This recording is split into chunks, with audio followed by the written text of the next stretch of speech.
चलो करते हैं, फिर शुरू करते हैं। तो यूनिट 4 में बता देता हूँ, वैसे आपके एग्ज़ाम में ना ये पूरा एग्ज़ाम की वेटेज के हिसाब से 10 नंबर का यूनिट होता है, और इसमें मेन चैप्टर्स कौन से होते हैं? एक तो होता है फॉर्म्स ऑफ मार्केट, जिसमें आप परफेक्ट कंपटीशन वाला पढ़ते हो पूरा। एक होता है प्राइस डिटर्मिनेशन, कि प्राइस को कैसे डिटरमाइन करते हैं, इक्विलिब्रियम और डिमांड और सप्लाई में जो चेंजेस आते हैं, है ना। और एक वो लास्ट टॉपिक जो होता है थोड़ा सा छोटा सा, प्राइस सीलिंग, प्राइस फ्लोरिंग, वो वाला। हाँ, ये तो बहुत छोटे छोटे एक एक टॉपिक का एक एक डायग्राम होता है ना, प्राइस सीलिंग, प्राइस फ्लोरिंग। तो वो है बेसिकली। चलो, तो आप लिखते रहना, लेकिन आज जो मैं लिखवाऊंगा वो इम्पॉर्टेंट होगा सारा। ये वाले क्वेश्चन तो डायरेक्ट कर लेते हैं, ऑप्शन लिख लेते हैं, ठीक है। चलो, तो 1 से शुरू करते हैं। 1 में लिखा है marginal revenue of A firm is constant through out, मतलब कि कांस्टेंट रहता है ऐसा। हाँ, परफेक्ट कंपटीशन है ना। मैं जल्दी से डायग्राम बनाकर भी दिखा देता हूँ। बस ये तो वैसे ना हमारे सिलेबस में नहीं है कि इनमें कैसा रहता है, लेकिन इनमें कांस्टेंट नहीं रहता। इनमें जो रहता है वो जनरली ऐसा डाउनवर्ड स्लोपिंग रहता है। तो कांस्टेंट जो है वो सिर्फ किस में रहता है? परफेक्ट कंपटीशन में रहता है। अच्छा, चलो फिर बात करता हूँ तुम्हारी टीचर से, ठीक है। उसके बाद सेकंड है, under which of the following forms of market structure a firm has no control over the price of its product. मतलब कि फर्म के पास कोई भी कंट्रोल नहीं होता प्राइस के ऊपर। मोनोपोली जो होता है वो होता है जिसमें एक ही सेलर होता है, सिंगल सेलर। तो सिंगल सेलर में जो सेलर है, मतलब प्रोड्यूसर रहता है, उसके पास तो काफ़ी कंट्रोल होता है प्राइस का, क्योंकि वो तो अकेला है, वो तो जो मर्जी प्राइस रख ले। तो किसमें बिल्कुल भी कंट्रोल नहीं होता प्राइस का? Perfect competition. क्योंकि परफेक्ट कंपटीशन में प्राइस क्या होता है? कांस्टेंट। क्या प्राइस चेंज कर सकते हो आप परफेक्ट कंपटीशन में? नहीं कर सकते। तो परफेक्ट कंपटीशन में बिल्कुल भी कंट्रोल नहीं होता प्राइस के ऊपर। चलो, उसके बाद नंबर 3, प्राइस टेकर फर्म्स। तो देखो ये इंपॉर्टेंट क्यों है? इसकी लैंग्वेज की वजह से। प्राइस टेकर, ये वर्ड याद रखना। प्राइस टेकर फर्म्स का मतलब है कि ये कौन से कंपटीशन की बात करता है? परफेक्ट। क्योंकि परफेक्ट कंपटीशन में ही फर्म्स जो होती हैं उनको बोलते हैं हम प्राइस टेकर। तो 4 ऑप्शन दे रखे हैं, चारों में से आपको सही ऑप्शन पहचानना है। ए में तो लिखा है do not advertise but give gifts along with the solid items, sold items to attract customers. B में लिखा है do not advertise their product because it misleads the customer. और सी में लिखा है do not advertise because they can sell as much they wish at the prevailing price. और D में लिखा है advertise their product to boost the level of demand. C सही। तो बेसिकली यहाँ पर कोई एडवर्टाइजमेंट नहीं होती, क्योंकि ये कुछ भी बेच सकते हैं प्रिवेलिंग प्राइस पर, मतलब सेम प्राइस पर ये कोई भी सामान बेच देते हैं। उसके बाद number 4, in the long run. देखो ये भी इंपॉर्टेंट वर्ड सिखा रहा हूँ। Competitive market. कॉम्पिटिटिव मार्केट का मतलब कौन सा? कॉम्पिटिटिव मार्केट पता है किसको बोलते हैं? परफेक्ट को। तो इन द लॉन्ग रन तो बताना है 4 में से सही ऑप्शन परफेक्ट कंपटीशन में क्या होता है।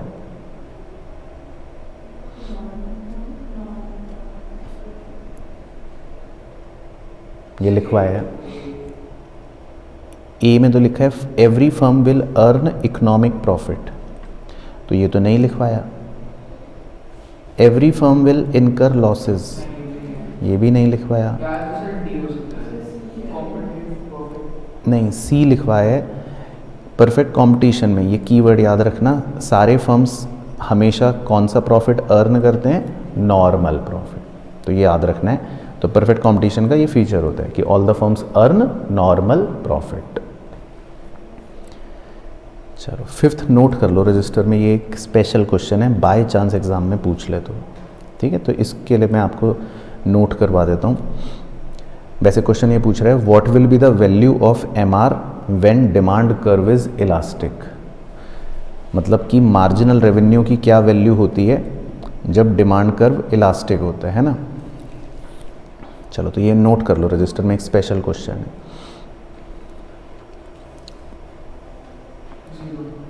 नहीं ज़ीरो वीरो नहीं, बताता हूँ।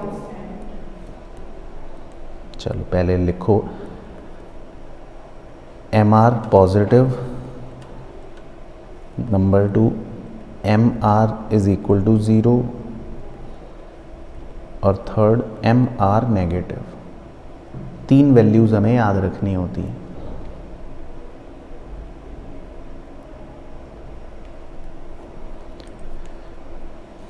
तो एम आर पॉजिटिव का मतलब है ये वाला पर्पल वाला एरिया, और एम आर नेगेटिव का मतलब है ये हरा वाला एरिया, और हाँ 0 तो दिख ही रहा है कहाँ पर है, ये वाला पॉइंट।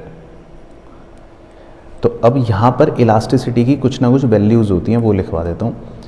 तो फर्स्ट वाले में लिख लो एम आर इज़ पॉजिटिव में इलास्टिसिटी की वैल्यू होती है मोर देन 1।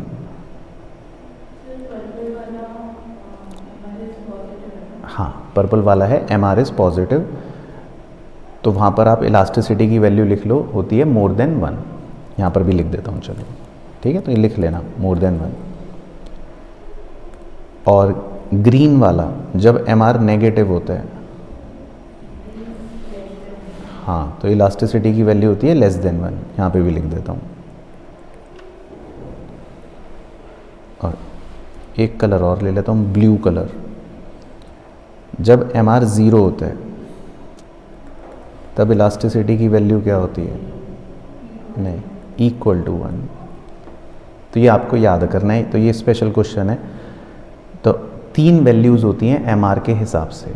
तो एम आर अगर पॉजिटिव है तो elasticity more than 1, M R अगर 0 है तो elasticity equal to 1, M R अगर नेगेटिव है तो इलास्टिसिटी लेस देन 1।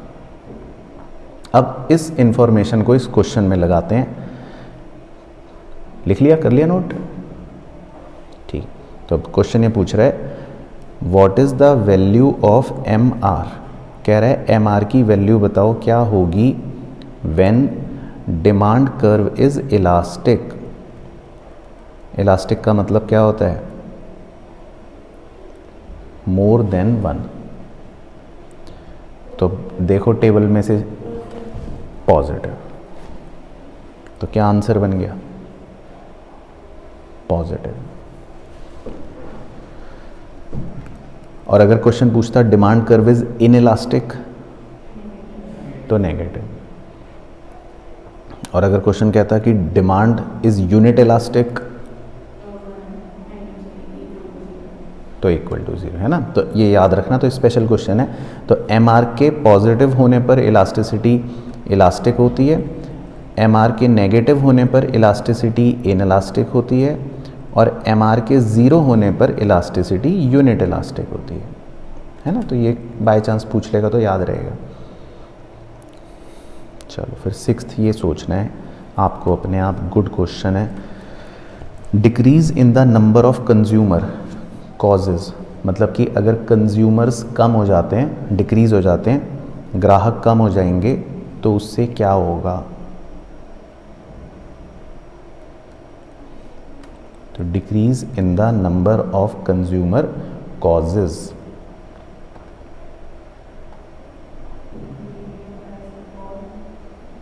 तो तुम्हें कैसे पता,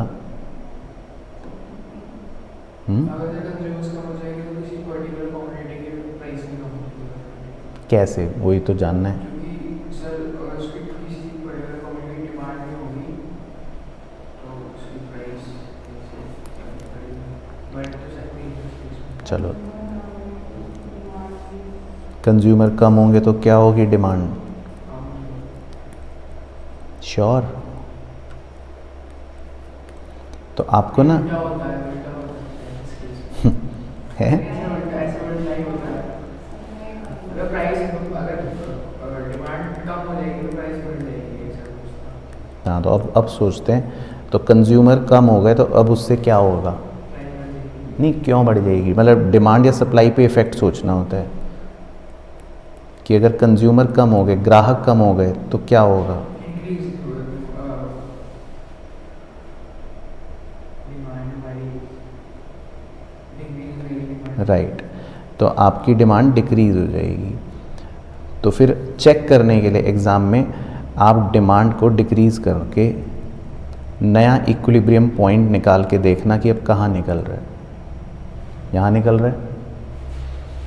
तो इस नए इक्विलिब्रियम पॉइंट से आपको पता चलेगा कि इक्विलिब्रियम प्राइस क्या हो रहा है, बढ़ रहा है या कम हो रहा है, और इक्विलिब्रियम क्वांटिटी क्या हो रही है, कम हो रही है। तो आपको अपने ऑप्शन में ढूंढना है कि इक्विलिब्रियम प्राइस कम हो रहा है और इक्विलिब्रियम क्वांटिटी कम हो रही है।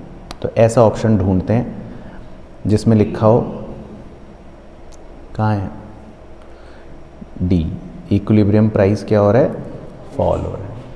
ठीक है, तो ये वाले एमसीक्यू बड़े इंपॉर्टेंट होते हैं। तो इसमें आपको मतलब फाइंड आउट करके फिर निकाल के आंसर चूज़ करना पड़ेगा। तो समझ गए? ठीक है, तो ये नोट कर लेना, इसका आंसर डी है ना। उसके बाद next, which of the following statement is associated with general equilibrium analysis. चलो मारो तुक्का शुक्का।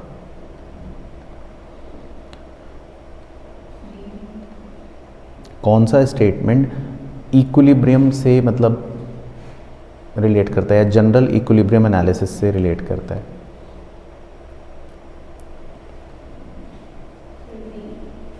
कौन सा? D, D for donkey. तो डोंकी तो गलत हो गया। बी फॉर बॉम्बे, बॉम्बे भी गलत हो गया। तो सी होगा। पढ़ तो लो, तुक्के मार रहे हो। कह रहे हैं जो इक्विलिब्रियम का कॉन्सेप्ट है, हाँ वही तो क्वेश्चन, समझ गए वो क्या पूछ रहा है? कुछ जनरल मतलब आम, आम, आम का मतलब कि जो जनरली हर जगह एप्लीकेबल हो।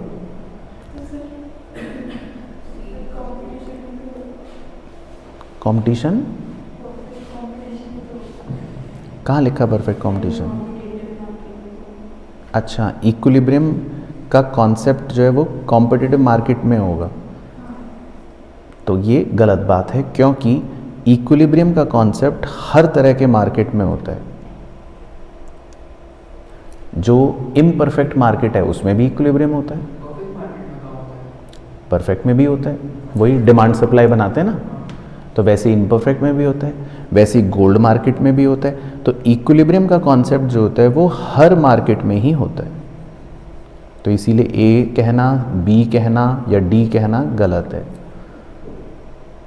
तो सी ऑप्शन में सही है। चलो अब ये वाला इंपॉर्टेंट है, 8th। When both the demand and supply curve shift to indicate an increase in demand and supply in same proportion. C होगा इसका। तो आपको सही चीज़ ढूंढनी है कि क्या होगा। सी। तो तुम्हें कैसे पता? सर क्योंकि अगर हम देखें प्रैक्टिकली, अगर तो हमारे इंक्रीज शिफ्ट होकर राइटवर्ड्स, तो हमारा प्राइस तो अनचेंज ही रहेगा, पर क्वांटिटी इंक्रीज हो जाएगी हमारी। Very good.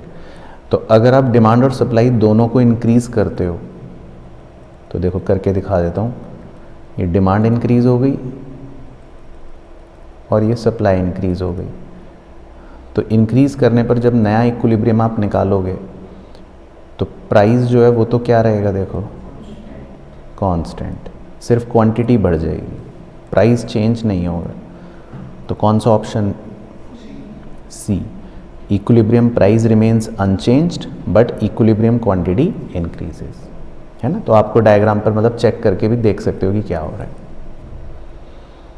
चलो 9th तो गलत बताओगे आप, ठीक है।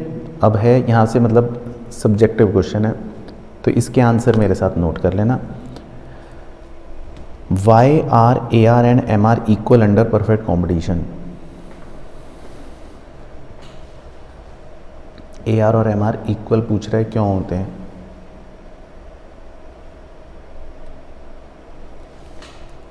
बताओ।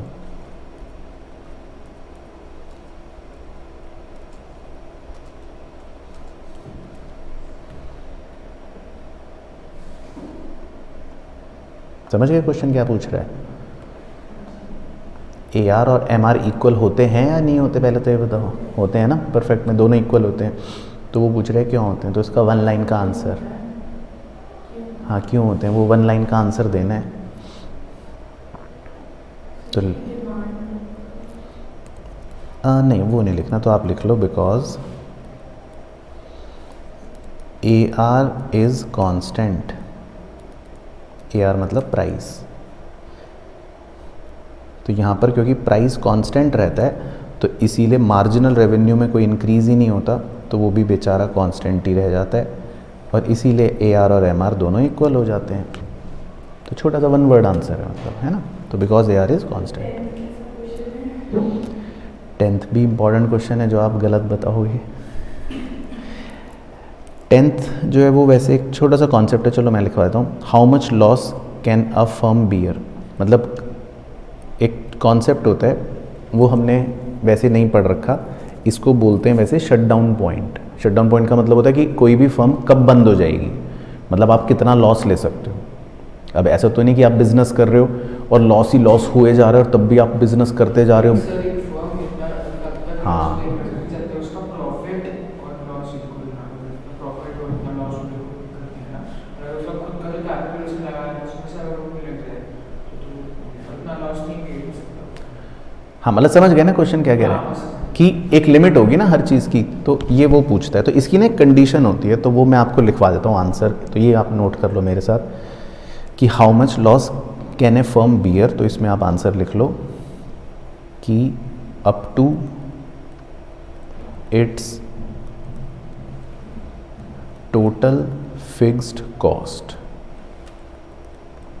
बस ये इतना सा याद रखना आंसर। 1 नंबर का क्वेश्चन है। फिक्स्ड कॉस्ट मतलब होती है जो कभी भी चेंज नहीं होती। तो बिजनेस में आप कुछ फिक्स्ड कॉस्ट इनकर करते हो। फिक्स्ड कॉस्ट का मतलब हो गया कि जो आपको करनी ही करनी है, जो पैसे आपको देने ही देने हैं, तो आप कितना लॉस बियर कर सकते हो जो आपकी फिक्स्ड कॉस्ट होती है, मतलब कि जो आपको पता है ये तो मुझे खर्च करना ही करना है, उससे तो बच नहीं सकते ना। जैसे फॉर एग्जांपल कैपिटल जितना कैपिटल वेस्ट किया है एक प्रोप्राइटर ने अपने बिजनेस के अंदर उतना तक उतना लिमिट तक मूव कर सकता है। कैपिटल का नहीं कर सकता फिर वो। कैपिटल का जब हम यहाँ पर डिसीजन मेकिंग करते हैं तो उसमें कैपिटल का कोई रोल नहीं है। कैपिटल तो भाई कितनी भी करियो इन्वेस्ट, उससे कोई मतलब नहीं है। लेकिन कहने का तात्पर्य ये होता है, मीनिंग ये होता है कि लेट से आपने 100 रुपये टोटल खर्च कर दिए, ठीक है। अब ये टोटल फिक्स्ड कॉस्ट जो होती है ये तो कभी भी चेंज नहीं होती। अब अगर आप इसके अलावा कुछ खर्चा करते हो, 100 तक ही कर सकते हो, 100 से ज़्यादा नहीं कर सकता। हाँ, अब इसके अलावा जो आप एक्सपेंस करते हो उसको बोलते हैं टोटल वेरिएबल कॉस्ट। अब वेरिएबल कॉस्ट तो कम ज़्यादा कुछ भी हो सकती है ना। तो आपका जो नुकसान हो भी सकता है वो कितना हो सकता है जो आप फिक्स्ड कॉस्ट करते हो, क्योंकि वेरिएबल कॉस्ट तो ज़ीरो भी हो सकती है। मान लो आप कुछ मत करो, बैठ जाओ, घर बैठ जाओ, हाथ पे हाथ रख के, तो 100 का 100 ही रहेगा। तो आपका लॉस कितना बियर कर सकते हो? 100। ये मतलब है। तो ये मतलब एक कंडीशन है, तो आप बस ऐसे ही याद रख लो। थ्योरी क्वेश्चन बाय चांस पूछ ले तो how much loss can a firm bear up to its total fixed cost. उसके बाद 11th, चलो ये बताओ, ये तो पढ़ रखा है आपने। What is meant by excess supply of a product. 1 number का क्वेश्चन।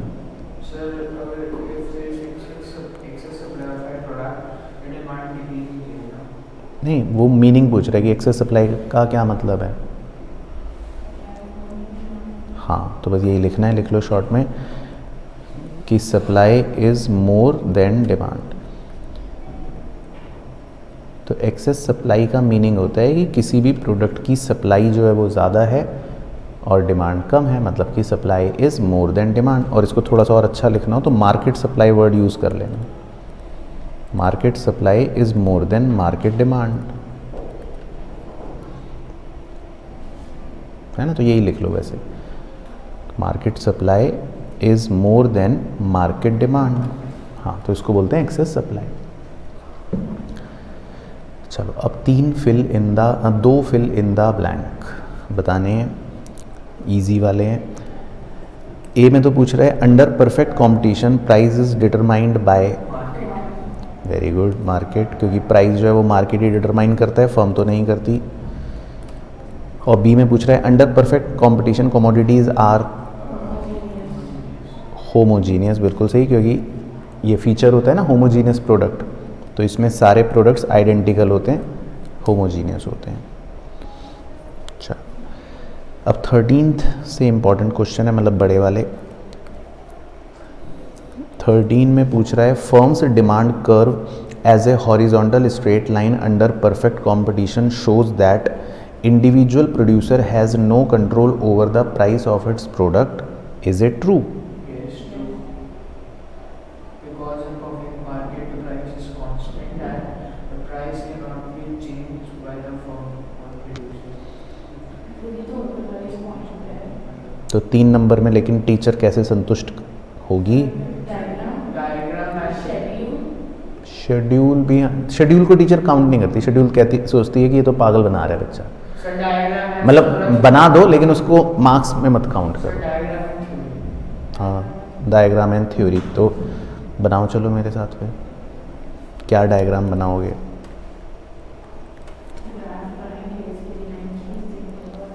ठीक है, और एक्स एक्सिस और वाई एक्सिस पे क्या लिखोगे? कहाँ पर? प्राइस वाई एक्सिस पे और क्वांटिटी एक्स एक्सिस पे। और फिर क्या बनाएंगे? पैरेलल टू एक्स एक्सिस, ठीक है। और इस कर्व का नाम क्या है? Demand curve. तो डिमांड, हाँ, मतलब डिमांड कर्व को बस AR कर्व बोलते हैं वैसे, ठीक है। तो अब इंग्लिश क्या लिखोगे? ये तो हो गया डायग्राम। शेड्यूल तो बेकार है, हाँ,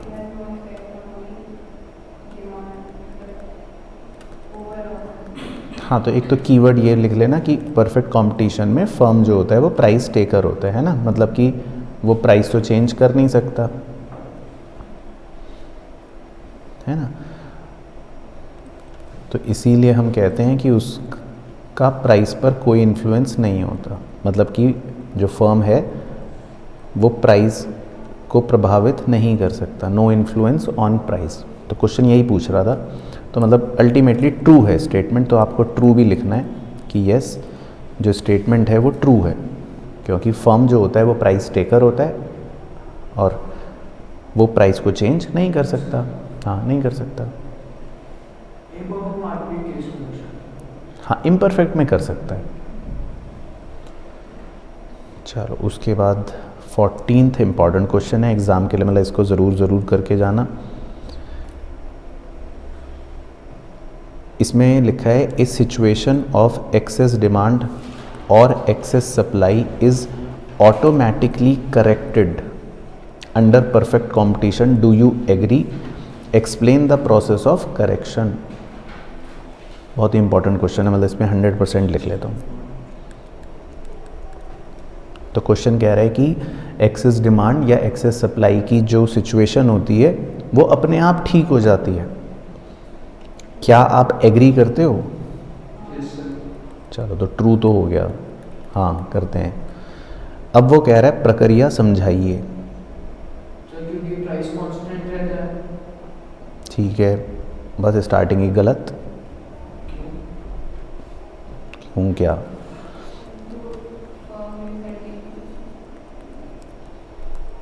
चलो ये इस में आपको चेन इफ़ेक्ट बताना पड़ता है, कैसे, मतलब कैसे वो अपने आप ठीक हो रहा है। तो ये मेरे साथ नोट कर लो आप, ठीक है। तो मैं आपको दोनों के चेन इफ़ेक्ट्स करवा देता हूँ, नोट भी कर लो, याद भी हो जाएगा इसी बहाने।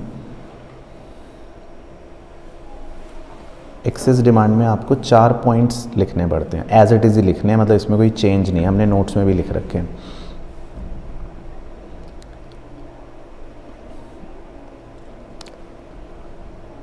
ठीक है, तो ये मेरे साथ कीवर्ड्स नोट कर लेना। एक्सेस डिमांड में सबसे पहले हमको ये बताना होता है कि अगर डिमांड ज़्यादा होती है तो इस वजह से हमेशा पता है क्या होता है, कंपटीशन अमंग बायर्स। तो आपको ये लिखना पड़ेगा। और बायर्स के बीच में जब कंपटीशन होता है तो इसकी वजह से प्राइस क्या होता है, बढ़ जाता है। तो आपको ये लिखना पड़ेगा, प्राइस विल इंक्रीज।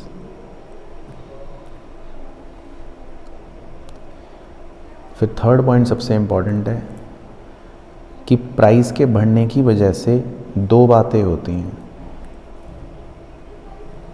वो आपको बतानी है क्या। प्राइस के बढ़ने की वजह से 2 चीज़ें होती हैं। डिमांड कम हो जाती है तो उसको इंग्लिश में बोलो, डिमांड डिक्रीज इन डिमांड। बस वही नंबर कटे, very good, contraction. Very good. क्योंकि जब प्राइस बढ़ता है तब हम डिक्रीज इन डिमांड नहीं बोलते, तब हम बोलते हैं कॉन्ट्रैक्शन इन डिमांड। तो बस ये ध्यान रखना है। तो आप लिखोगे कि प्राइस बढ़ने की वजह से एक तो कॉन्ट्रैक्शन इन डिमांड होता है, मतलब डिमांड थोड़ी कॉन्ट्रैक्ट होगी, and very good, and expansion in supply. हाँ, और सप्लाई जो है वो थोड़ा सा एक्सपैंड होगी। तो फिर फाइनली क्या हो जाता है, इक्विलिब्रियम रीस्टोर हो जाता है। रीस्टोर मतलब वापस से इक्विलिब्रियम आ जाता है, तो अपने आप जो है मतलब ठीक हो जाता है। तो ये बहुत इंपॉर्टेंट है, 4 पॉइंट्स हैं इसमें। तो एक्सेस डिमांड के केस में इस तरह से चेन इफेक्ट्स होते हैं और इक्विलिब्रियम वापस से रीस्टोर हो जाता है। फिर एक्सेस सप्लाई का भी बताओ।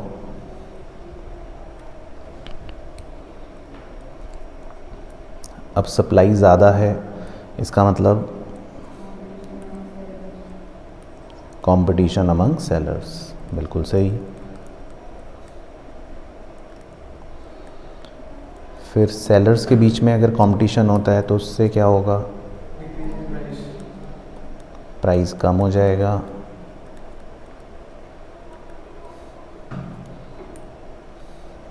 फिर सबसे इम्पॉर्टेंट बात बतानी है कि प्राइस के डिक्रीज़ होने की वजह से, सही, प्राइस के डिक्रीज़ होने की वजह से क्या होगा, expansion in demand. Demand expand करेगी एंड कॉन्ट्रैक्शन इन सप्लाई। ठीक है, और बस फिर क्या हो जाएगा, इक्विलिब्रियम वापस से रीस्टोर हो जाएगा, मतलब वापस से इक्विलिब्रियम पर पहुंच जाएंगे और एक्सेस सप्लाई की प्रॉब्लम सॉल्व हो जाएगी।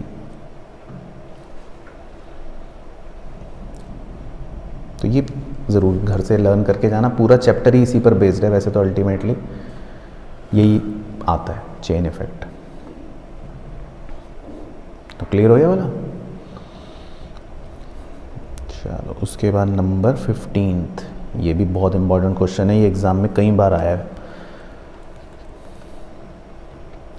चलो इसमें पूछ रहा था, market for a good is in equilibrium. ठीक है, तो एक मार्केट जो है इक्विलिब्रियम पे है। How would N increase in input price affect the equilibrium price and quantity keeping other factors constant, explain using a diagram. चलो तो आप ही बताओ पहले।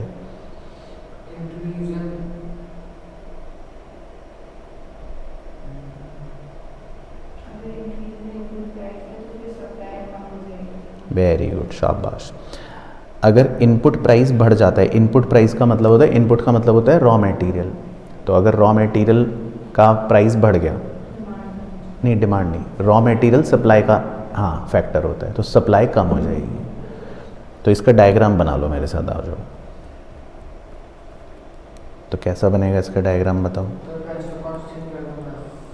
नहीं, बना लो मेरे साथ। तो उसको लिखा है ना डायरेक्ट फैक्टर्स कांस्टेंट। हाँ, अदर फैक्टर तो कांस्टेंट रहेंगे, लेकिन अब सप्लाई तो डिक्रीज़ कर लो।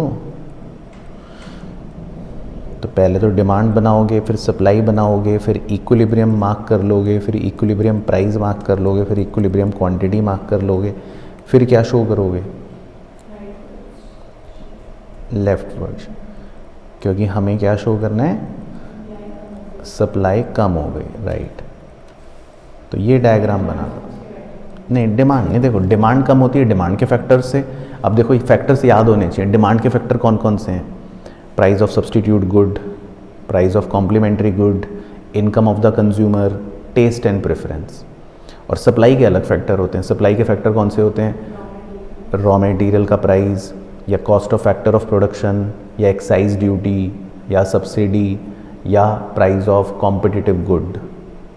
तो ये तो यहाँ पर उसने रॉ मटेरियल का प्राइस के बारे में बोला था, तो फिर आपकी सप्लाई जो है वो कम हो जाएगी। अब यहाँ से आपको फिर नया इक्विलिब्रियम मार्क करना पड़ेगा, ई डैश। तो बताओ इक्विलिब्रियम प्राइस पर क्या इफेक्ट पड़ा? बढ़ गया। और इक्विलिब्रियम क्वांटिटी पर क्या इफेक्ट पड़ा? कम हो गई।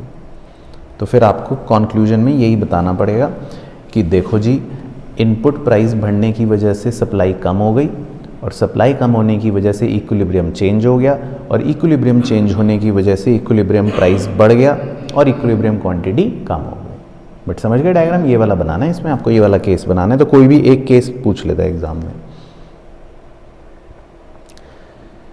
चलो, अब 5 ट्रू फॉल्स बताने हैं, तुक्के मारने हैं, तो सिंपल है। फर्स्ट में लिखा है, a firm under perfect competition gets only break even price in long run. चलो ये मैं बता देता हूँ, क्योंकि इसमें नया शब्द आ गया ना, ब्रेक इवन। तो ब्रेक इवन का मतलब होता है एक तरह से दूसरी भाषा में नॉर्मल प्रॉफिट। तो अब पढ़ो कि परफेक्ट कंपटीशन में सिर्फ नॉर्मल प्रॉफिट होंगे, ट्रू है ना। उसके बाद सेकंड है, differentiated products are sold under perfect competition. False. और रीज़न बताओ? होमोजीनियस प्रोडक्ट होते हैं, राइट। तो डिफरेंशिएटेड प्रोडक्ट्स नहीं होते हैं, होमोजीनियस प्रोडक्ट्स होते हैं, बिल्कुल सही। फिर थर्ड है, firm's demand curve under perfect competition is horizontal straight line. True, ये हमने अभी बनाया भी था, ठीक है। फिर fourth, market price is that price that tends to prevail in the market. True, market price जो होता है वो मार्केट में प्रिवेल करता है। और E, in a state of increasing cost of production leading to a substantial cut in production, comma equilibrium price will fall. तो ये देखो इशिता, तुम्हारे लिए है क्वेश्चन। इस बार उसने कहा कि इंक्रीजिंग कॉस्ट ऑफ प्रोडक्शन, मतलब कॉस्ट ऑफ प्रोडक्शन अगर बढ़ जाएगी तो उसकी वजह से प्रोडक्शन कम करेंगे और इक्विलिब्रियम प्राइस फॉल होगा। रीज़न बताओ? हाँ, अगर कॉस्ट ऑफ प्रोडक्शन इंक्रीज हो जाएगी तो उससे नहीं, मतलब रीज़न क्या है? कॉस्ट ऑफ प्रोडक्शन बढ़ने से क्या हो जाता है? डिक्रीज इन सप्लाई हो जाता है। अब आपको चेक करना पड़ेगा कि जब डिक्रीज इन सप्लाई होता है, वो हमने अभी अभी बनाया ही था केस ये रहा, प्राइस बढ़ जाता है, राइट। और इसने क्या दिया है स्टेटमेंट? Price will fall. तो इसलिए इसने गलत दे रखा है।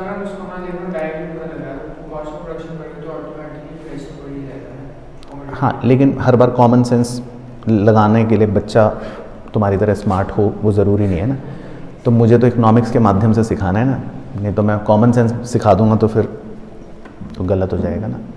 समझ गए? तो डिक्रीज इन सप्लाईज का डायग्राम बनाकर हम चेक कर लेंगे कि प्राइस तो राइज हो रहा है, तो ये गलत हो गया। चलो, अब एक बहुत ही खतरनाक न्यूमेरिकल है जो बहुत ही खतरनाक स्कूलों में आता है।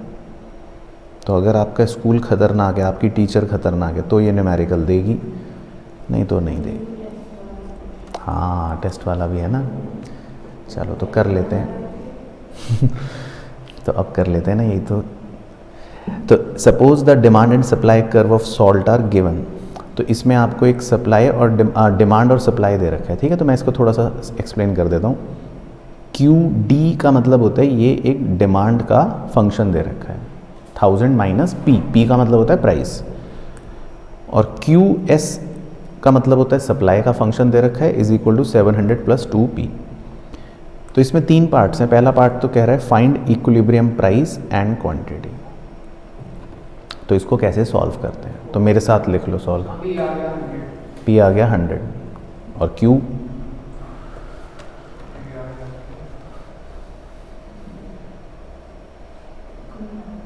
हाँ, तो लिख लो तुम मेरे साथ। तो इक्विलिब्रियम की कंडीशन होती है कि हमें डिमांड और सप्लाई को बराबर करना है ना, उसको बोलते हैं इक्विलिब्रियम। तो अब दोनों की वैल्यूज पुट कर दो। डिमांड की वैल्यू है 1000 माइनस पी और सप्लाई की वैल्यू है 700 प्लस 2p। हाँ, तो अब इसको सॉल्व कर लो। पी 100 आ गया। तो 3p इज इक्वल टू 300, तो p कितना आ जाएगा 100। अब p की वैल्यू पुट कर लो किसी भी फंक्शन में, तो q आ जाएगा 900 आ गया। सही, तो पहले पार्ट का आंसर तो बस यही है, p 100 मतलब प्राइस 100 और क्वांटिटी 900। अब सेकंड पार्ट मुश्किल है, वो बच्चे गलत करते हैं एग्ज़ाम में।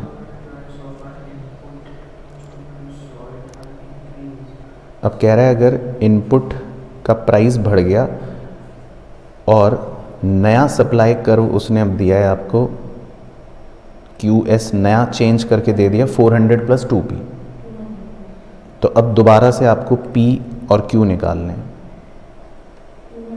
200 आ गया। कर ले दोबारा सॉल्व। तो डिमांड है 1000 माइनस P 600 और सप्लाई है 400 प्लस 2p। तो 600 इज इक्वल टू 3p, तो p आ गया 200, क्यू आ गया सर, q आ गया 800। चलो बहुत बढ़िया, तो मतलब सेकंड भी आपने सही कर लिया। अब तो फिर थर्ड तो हर बच्चा गलत ही करता है। अब थर्ड में लिखा है suppose the government has imposed a tax of 3 rupee per unit cell of salt. अब इस बार गवर्नमेंट ने टैक्स लगा दिया 3 रुपए का पर यूनिट ऑफ सेल। तो अब कह रहा है अब दोबारा से नया इक्विलिब्रियम प्राइस और क्वांटिटी दोबारा निकालो।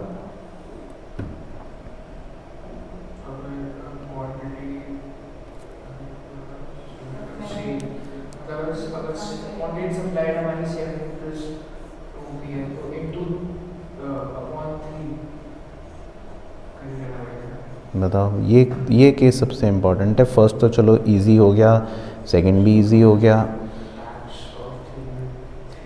अब सरकार ने टैक्स लगा दिया 3 रुपए पर यूनिट का, तो इससे क्या होगा? टैक्स का इफ़ेक्ट किस पर पड़ता है पहले तो ये सोचो, डिमांड पर पड़ेगा या सप्लाई पर पड़ेगा? सप्लाई पे, वेरी गुड, शाबाश। अब सप्लाई पर क्या इफ़ेक्ट पड़ेगा वो सोचना है आपको।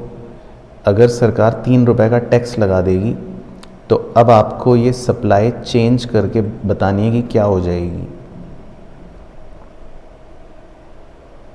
3 रुपये पर यूनिट का टैक्स लग गया,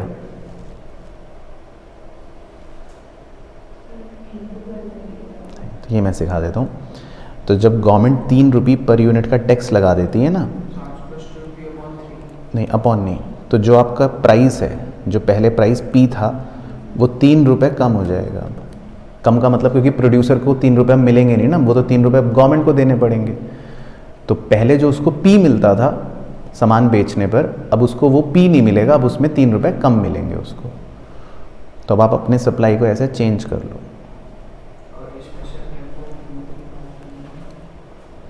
तो सप्लाई चेंज होके क्या बन जाएगी, एक बार ओपन करें। 694 प्लस 2p, यही आ रहा है। ठीक है, तो सप्लाई को चेंज करके लिख लेना 694 प्लस 2p। अब दोबारा से नया इक्विलिब्रियम निकालते हैं, नीचे निकाल लेता हूँ।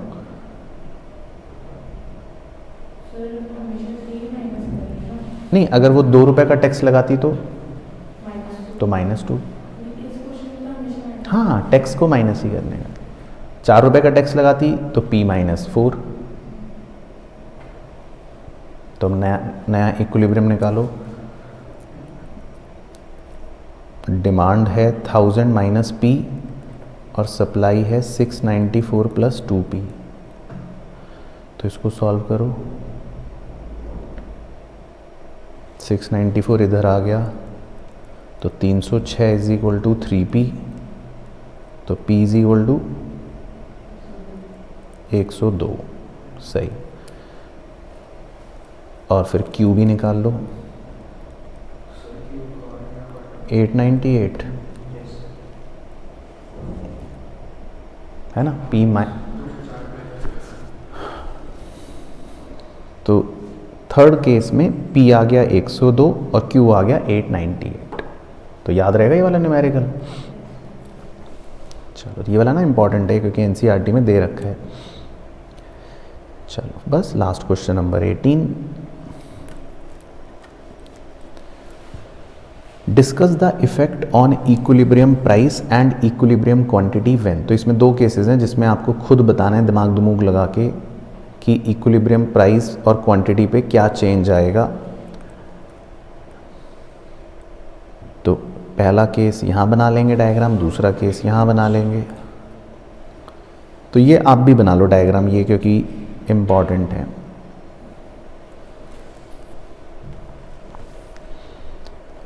तो पहला केस है supply is perfectly elastic. Supply कह रहा है परफेक्टली इलास्टिक है एंड डिमांड जो है वो इंक्रीज हो गई। तो बताओ कैसा बनेगा डायग्राम। ए केस का बताओ, सप्लाई कर्व कैसा बनाऊं।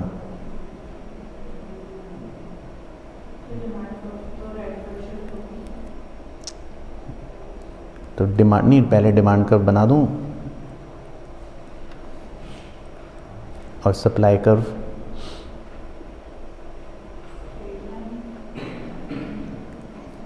कैसा बनेगा। पढ़ो English. Supply is perfectly elastic, तो सप्लाई कर्व कैसा बनाऊं। Parallel to X axis, right. अब डिमांड इंक्रीज करने के लिए क्या करोगे आप। Rightward shift. तो पहले इक्विलिब्रियम मार्क कर देता हूँ। ये है इक्विलिब्रियम, ये है इक्विलिब्रियम प्राइस, ये है इक्विलिब्रियम क्वांटिटी। अब डिमांड को इंक्रीज कर लो आप भी, D1 तो नया इक्विलिब्रियम आ जाएगा E डैश। तो प्राइस पर कोई चेंज हुआ नहीं, इक्विलिब्रियम क्वांटिटी बढ़ गई। तो फर्स्ट केस में तो आपका आंसर आ गया कि इक्विलिब्रियम प्राइस में तो कोई चेंज नहीं है, लेकिन इक्विलिब्रियम क्वांटिटी बढ़ गई। अब सेकंड केस भी बनाओ, कैसा बनेगा। तो डिमांड इज परफेक्टली इलास्टिक में ऐसा सीधा बन जाएगा डिमांड कर्व। सप्लाई कर्व वैसे ही बन जाएगा जैसा बनता है।